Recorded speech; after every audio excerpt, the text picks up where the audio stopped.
Hello, our weekly Aramaic is from Daniel 2:16 today. So Daniel finally makes contact with the king. So I'm glad. I feel like we're getting somewhere.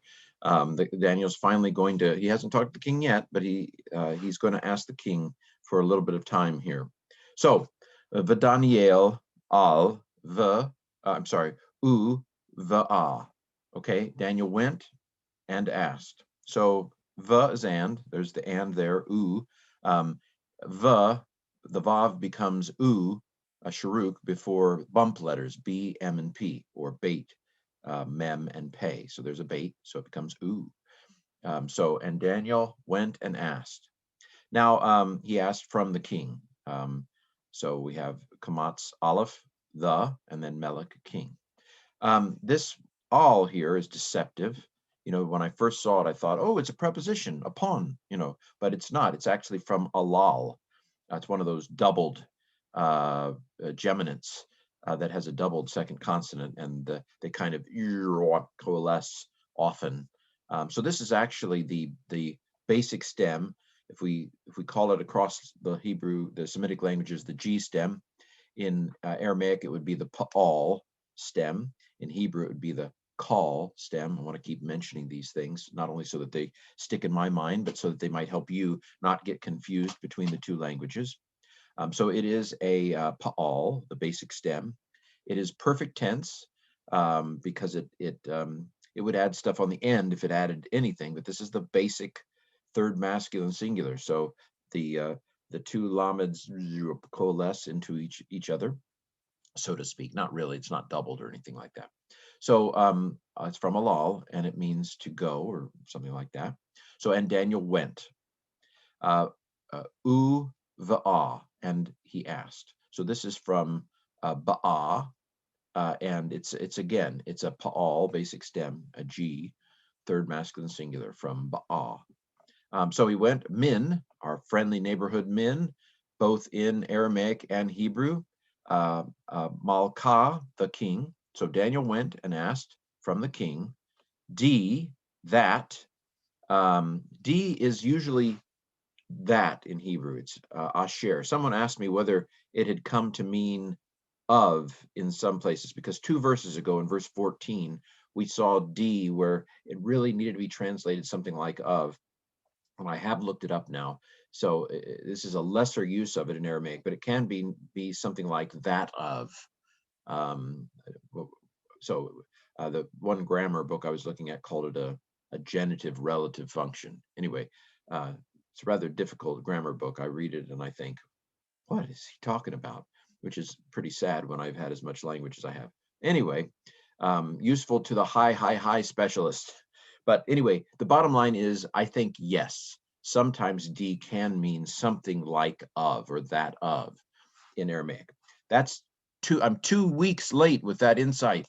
But here it's a nice normal asher in Hebrew relative clause, the who or that. So and Daniel went and asked from the king that zaman, that time, yin tain, he will give, that the king will give time. This is Natan, which we know from Hebrew. Nathan is a giving sort of guy. So Natan means to give. With letters on the front, it's imperfect.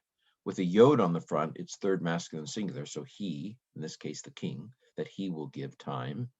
Um, and that does seem to be no. That's a light dogish. It's not doubling it. It's beginning a new syllable, I would say. So it's yin. That's one syllable, and tain. That's a second syllable. Okay.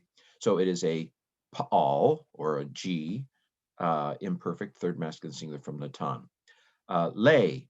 So this is nice. It has a lamed, which means two, just like we had a lamed. No, we haven't had a lamed today. And then a hey with a mapik that says, I'm a real hey. It says, I'm a real hey. I'm not a vowel hey, because sometimes when you have a hey like this on the end of a word, it's kind of like emptiness. It's just but this is actually, you might go lay. I mean, if you wanted to be really pedantic, it's a real H. Anyway, and it's the pronominal suffix him, so to him. So this whole line reads, and Daniel went and he asked from the king that he will give time to him. So Daniel doesn't know what the interpretation is yet. He's got to go pray, right? There's some effort involved here. It's not just a, okay, Lord, I'm ready, download. Zzz, it's kind of, he's going to go pray a little. And that the king will give time to him and the interpretation. So pishra, so there's pesher in there, which you might know from biblical studies. Pesher is a kind of interpretation that we associate with Qumran. Because it's in front of a pay, right? Bump letters, BMP, there's the B, there's the P, and we have So Kamat's Aleph is the and the interpretation. This is not a hard sentence. See, we're learning Aramaic, and it's not that hard. This might be the best way to learn Aramaic, or it might not be. It probably differs from person to person. Okay, so asked from the king that he will give time to him and the interpretation, lahakavaya. So the la is to, the preposition, like here. The hey is telling me it is the hafel. In Hebrew, it's hifil, but in Aramaic, it's hafel. The H, we could say H, and it works both across languages. So that's the causative stem. We've seen kava. We've seen this several times here in chapter 2. It seems to be a high frequency word. And it means something in the H stem, it means something like to show. And he will, and the interpretation to show to the king. So it's hafel, it's a causative stem. Infinitive construct, there are two kinds of infinitives in Hebrew and Aramaic. The one will take prepositions and the other won't. This is the kind that takes prepositions, the infinitive construct. The one that doesn't take prepositions is called the infinitive absolute because it stands by itself. It's absolute. So lamed is two, hey is causative, kava loses the aleph. It's just a thing this word does. Kamat's hey, I've been working on the hypothesis that that there can be a kind of purposive sense to that hey. I may be wrong. I reserve the right to correct myself when I remember to look it up. But anyway, to cause, to tell, to show, la malka, to the king. Kamat's aleph is the, la is to, and then melech is in the middle, the king. All right. So, and Daniel went and asked from the king that he will give time to him and the interpretation to show to the king. Let me try the Aramaic in a flow. I still, after all these years, find it difficult, very challenging to go zigzag with these pronunciations, but I'll give it a try. Va Daniel al u va'a min malka di ziman yin tain lay u pishra lahakavaya lahakavaya lahakavaya la malka. Okay, this has been the Aramaic of the Week from Daniel 2:16.